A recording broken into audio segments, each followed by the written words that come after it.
Hey, Service Nation, good to be back with you again. I'm back at my home. Had a great time in Torrey Pines in San Diego. Enjoyed hanging out with you there. Today, we are going to talk about $1 million service business systems. Gosh, if you've not been living under a rock and read any business book, podcast, leader anywhere, systems always come up. And there's a reason for that. They're really the key to giving business owners freedom and helping us move from working all the time and oftentimes getting the wrong things or nothing done to being able to have our business serve us, right? And being able to have some freedom. So let's jump in. If you guys are anything like me, you grew up working harder, not smarter, right? Certainly, as we start with our businesses, it's easy just to, when a problem comes up, knock that bad boy down and just kind of go, put on our fireman suit and just go putting out fires all over the world. Take a quick nap at night and then do it again in the morning. Tell me, Service Nation, maybe this sounds familiar if you guys feel this way. I thought there were certain things that only I could do, right? I was this magical owner genie that had skills that no one else in the universe could ever have.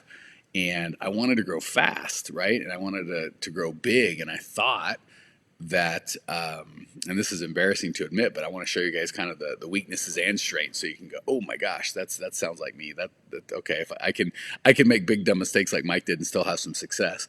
I thought I was the best at doing everything in the company, right? So many of us when we start, it's just us, so we are going to do everything in the company. And we feel wrongly so, and it's funny, we know in our heads, but our hearts oftentimes just don't believe it, that because we started doing everything, we're the only ones that can do it. And we're certainly the best doing it, right? And we feel like we want everything done right. We love our company. It's our baby. And we want to make sure we protect it. And God forbid another person screw it up or do something wrong, right? So we feel like we've got to do it ourselves because we're the best at it, that we are the only ones that are going to do it right.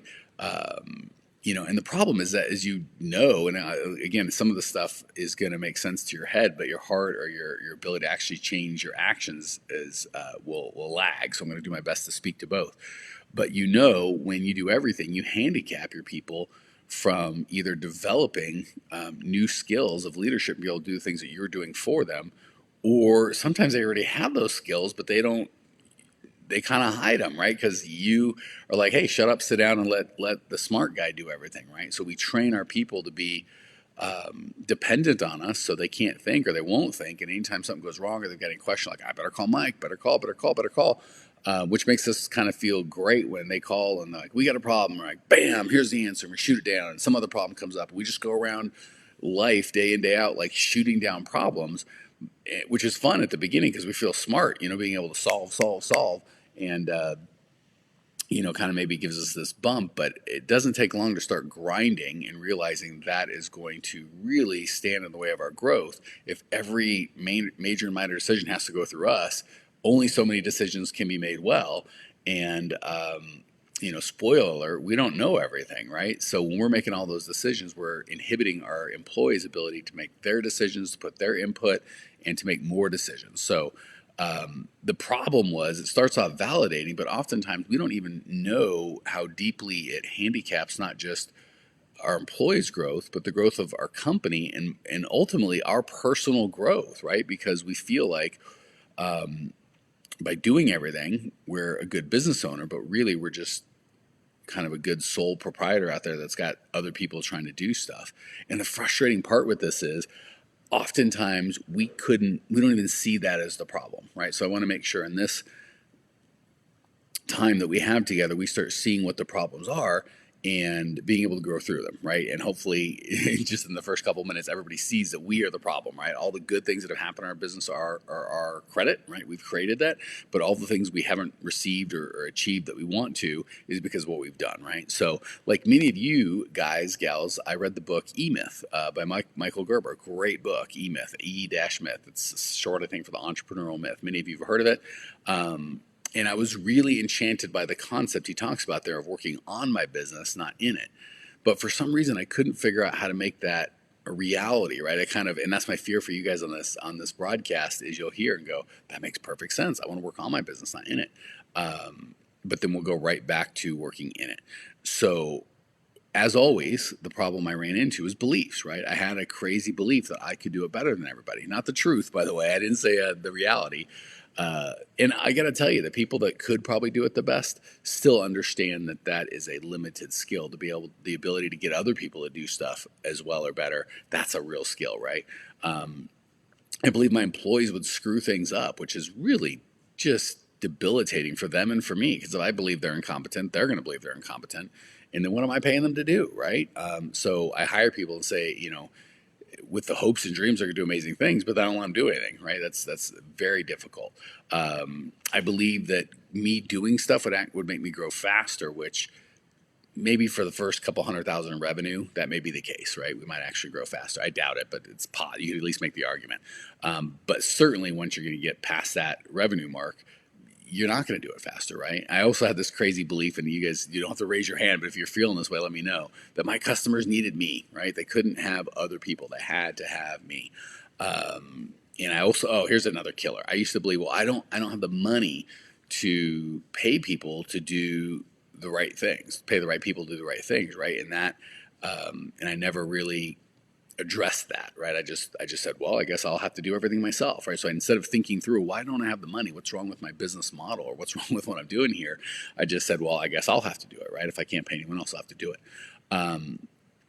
So again, the problem was, if we can't figure this out and move from us doing everything to systems, right? We'll never grow beyond the team size that we're able to lead, right? So most of us start off on our own, and we kind of figure out how to do that, get customers and build them and perform the service. And then we typically, the next step is to kind of get out of the truck, right? And we hire employees to do stuff, but we're still in the office managing everything other than physically doing it. And then the next step, where most people struggle with, is getting kind of even out of the office, where we've got the service techs doing the service, the managers managing the people, and then us as an owner casting the vision and managing the systems, right?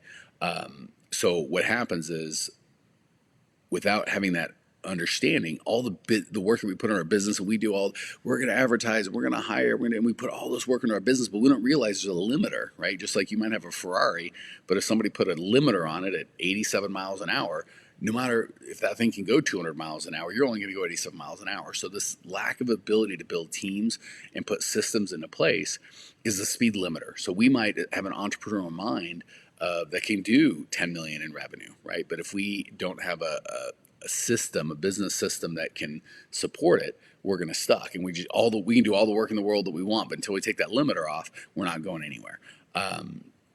So I first realized kind of this all started coming together in steps, like we talked about. When I first bought a business where I couldn't perform the service, right? My first business was a Service Master commercial cleaning, and I could do the cleaning, and I did hire, but I'd still get called or still get kind of dealt with, and I didn't really get it until I bought a business where we had like welders and sewing and things that I couldn't do.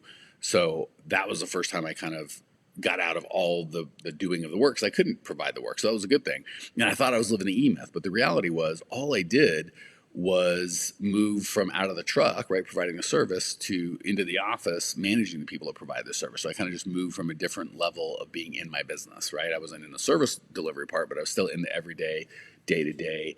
If something went wrong with a customer, an employee, or something, it ran through me, which is all fine until I want to grow a company, take a vacation, work on something important, right? I'm too busy dealing with the day-to-day stuff. So the next step kind of came when I finally was able to take some systems, and I took a year off. I shouldn't say took a year off. I took a year. I was really able to travel and spend time away from my business, and just ran it with daily huddles. And I felt like I was really had hit gold, right? Okay, I've got this system. My business can run without me, and it did, and it was fine. But when I came back, it was struggling, and I had to save it, right? So the systems that I had run were good temporarily. They could go for a year or two. And it's not that I took all the time off, but most of it was run by daily huddles, and I did a lot of traveling that year. But when I came back, things weren't great, right? The real opportunity I found was when I sold my last brick and mortar business and started this kind of online business. Not that we help people all over the world. My employees are all over the world. And I started realizing, like, hey, there's not a local place where we can congregate. It has to run all the time without me being there, right?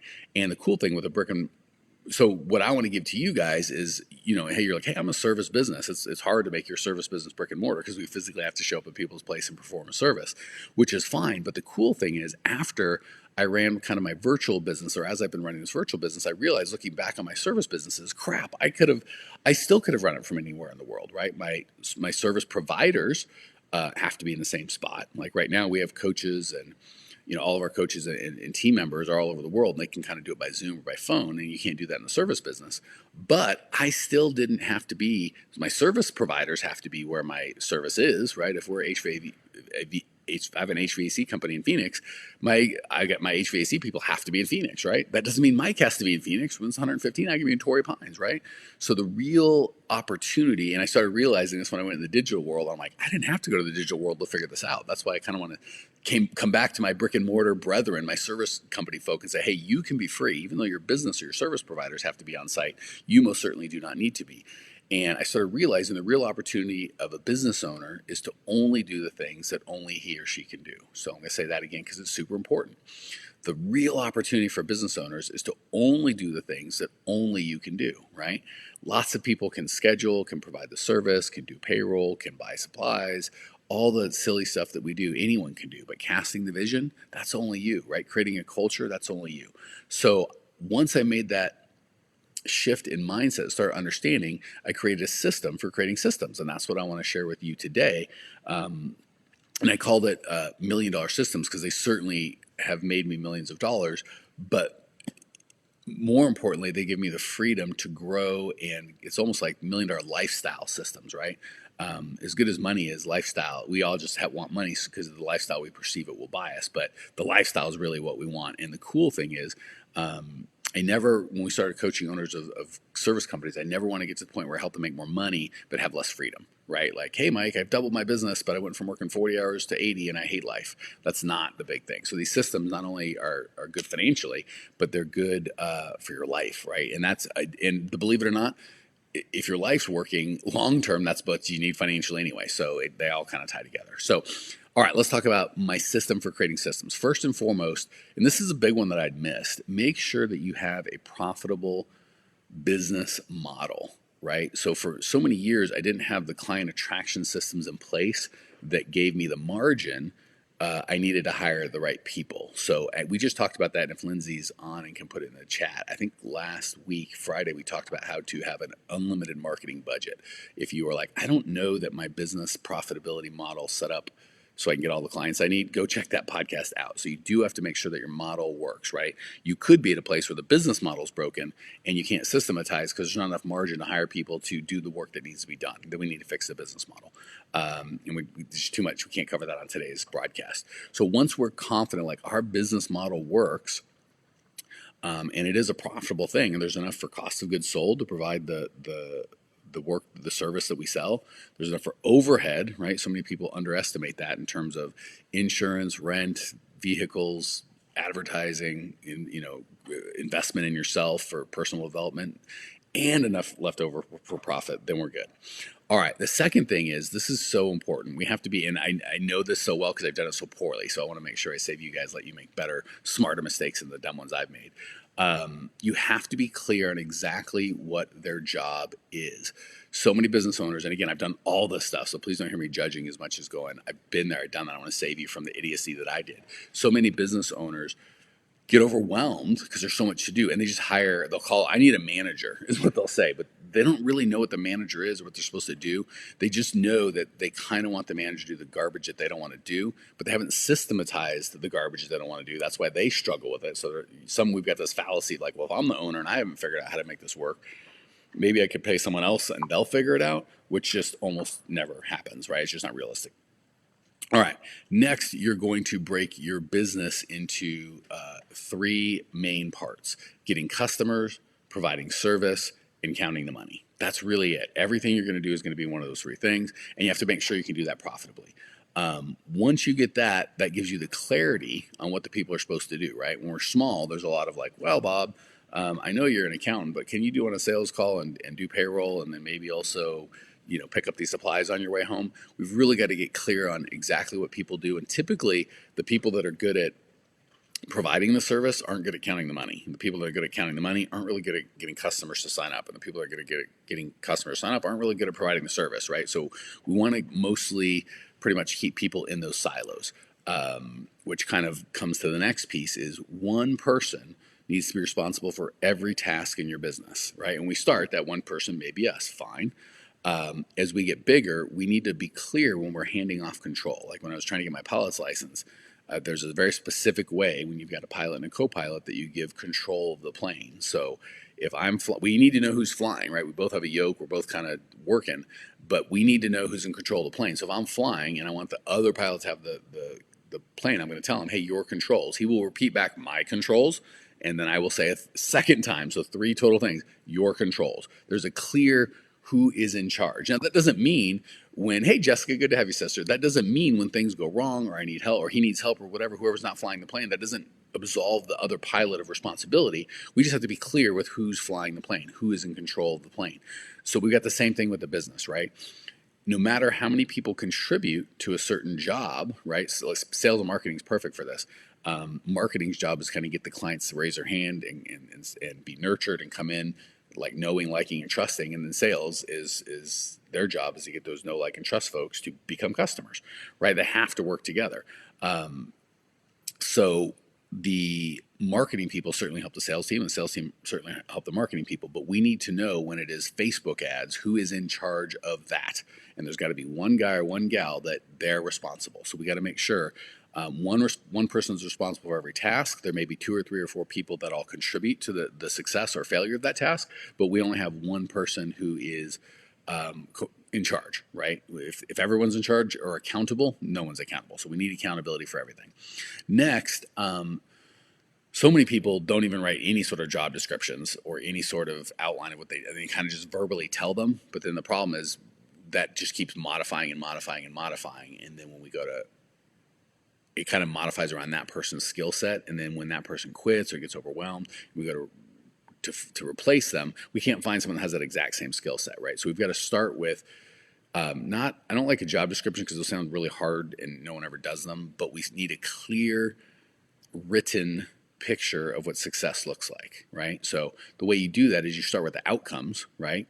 So you wouldn't start with like marketing manager. You'd start with, I need 100 leads per month that could be translated into 30 new customers, right? And then you might have the marketing manager go to that goal. You can use paid traffic like Facebook, direct mail. You'll create copy, you'll test, so you have all that sort of stuff. But you want to be really clear on what success looks like first. So as long as you're like, hey, for 10 grand or less per month, I need 100 new leads or whatever the case may be that turn into 30 sales, then we can work backwards to the job description, right? And so many people try and throw everything in the job description. Do this, do that, and they think it's a catch-all, but the problem is if you give someone this much work and they can only handle that much, they're going to have to pick the parts that they do and don't do, and they're always going to pick wrong. So the way that we do that next is hire more people to do more specific tasks as opposed to hiring a quote-unquote manager to do everything. Realize what we really want is there's a hiring component of that, there's a leadership component of that, there might be a scheduling component of that. I might hire 2 or 3 different people, one for scheduling, one just to do the hiring, and one just to do the managing, right? Or I might train people that are already within the system to do the managing and the hiring.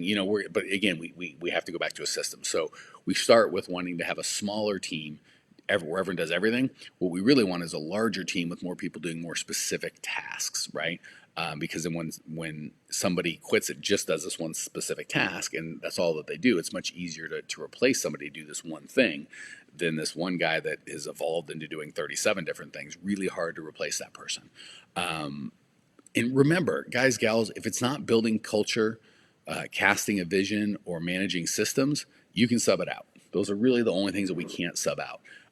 So as we're kind of going through the system for creating systems, realize as long as it's not one of those things, building culture, casting a vision, or managing systems, someone else can do it. Even at the higher level, someone else can manage systems. But to begin, we want you doing that. So the next thing is don't go for the big operations manual. That's the one thing I think kind of earlier it was like, oh, you can have this big that was one of the things in the E-Myth, I think. It's like, oh, people pay McDonald's for their operations systems, which is true. It's great. We want all those systems. But I think we kind of envision this big, long book full of rules and regulations. The problem is no one's ever going to read a 300-page book of rules and regulations. Even if they read it, they're not going to memorize it. And when the thing comes up, they're not going to be like, hold on, let me go to page 181 and look up what I'm supposed to. It's just never going to happen, right? So what you want to do is make short videos of your actual people doing the jobs that they're supposed to do. That way it's easy to update, right? If you've got 40 or 50 videos that are all 60 seconds to 5 minutes, it's super easy to update, right? Because people aren't going to read the operations manual. They will watch the videos, especially if they've been making them and your team's been making them. If something changes, you're like, oh, here's a quick little 2-minute video. I'm going to pull that out and reshoot it, right? As opposed to redoing the operations manual. And you can just put these things on YouTube and playlists, right? You can just have, or Vimeo, but you can just have literally anytime you train anyone to do anything, if it's over Zoom, you just hit record and it's good to go. If it's in person, literally just pull out your iPhone and start creating a library of things that you train. You can even involve your customers in the fun, right? A lot of times people make them private, like, oh, this is just for our internal stuff. I like making them public and let the customers see how we do all this stuff. So this system, I'll go over it again really quick. Make sure you've got a profitable model. Be clear on what everybody's job is. Understand that everybody's job needs to be in one of 3 categories: providing the service, selling the service, or counting the money. One person is responsible for every single task in your business. Make sure that you start with outcomes, right? As opposed to just hiring people to do like general helping out or a manager or weird titles. Start with an outcome that you want and work the job description backwards from there. Start with contractors that do smaller jobs and then give them more responsibilities as opposed to starting with someone that's supposed to do a bunch of stuff. Instead of a big operations manual on paper, just go for lots of little videos. All these systems together have created my system creating system that has allowed me to travel all the time, make my business grow faster than it's ever grown, my team grow faster. We all have much better lives. And I got to tell you, more importantly, the folks that we coach at our Millionaire Mastermind meetings, we have those 3 times a year. Many of our members will take 2-3 week vacations as part of that, and that's fine, right? They can absolutely make it out of their office to our meetings, and they most of the time can take even extra time to have fun. One of our guys just got back from 3 weeks in the Philippines, right? He told me there's more money in his bank account when he left than when he got back than when he left, right? So instead of holding employees back by putting the load on your own shoulders, let your business grow, let your employees grow, and that's what's going to grow your freedom. I learned the thing that I thought I could always do better could always be done better by a team of 20 people, right? Even if the people we hire are only half as good as us, I promise you 20 people doing half as well as you can still do a way better job than you. And as you get better at hiring, you get better at delegating, you get better as a leader, you won't hire people to do half as well as you. You won't even hire people to do it as well as you. They'll do it better than you do, right? That's where we grow as leaders. So we go from kind of service provider, right, which we just oftentimes working for someone else, it's a job. Then we go to service provider working for ourselves, it's still a job. Then we kind of go to manager of other service providers, that's a manager. Then we go to owner, where we manage systems, processes, culture. That's exactly the transformation I want to see you guys make. I've made it. It's awesome. We're able to contribute at a higher level, serve so much better. We have so much more freedom, time, money, all that stuff. All right, I've got so much more to say in this stuff. It just took 20 years to figure this out. But if you would like my help on any of this stuff, go to growmyservicecompany.com. We've got every resource that we've got out there. I've got a new book coming out. Also, if you want a copy of my current book, which goes over the first 20 years of all my kind of brick and mortar businesses, just direct message me on Instagram. Actually, first subscribe, rate, and review, and refer other service business owners to the podcast. And then just direct message me on Instagram. Say, hey, subscribed. And I'll get you a copy of that book. If you want to get with us on Instagram, it's instagram.com/growmyservicecompany. If you want to subscribe to the podcast, get all the cool stuff that we offer, it's growmyservicecompany.com. We are here to help you guys grow faster and better and make better mistakes and screw ups than I did. So glad to have you guys part of the community. We'll talk to you soon.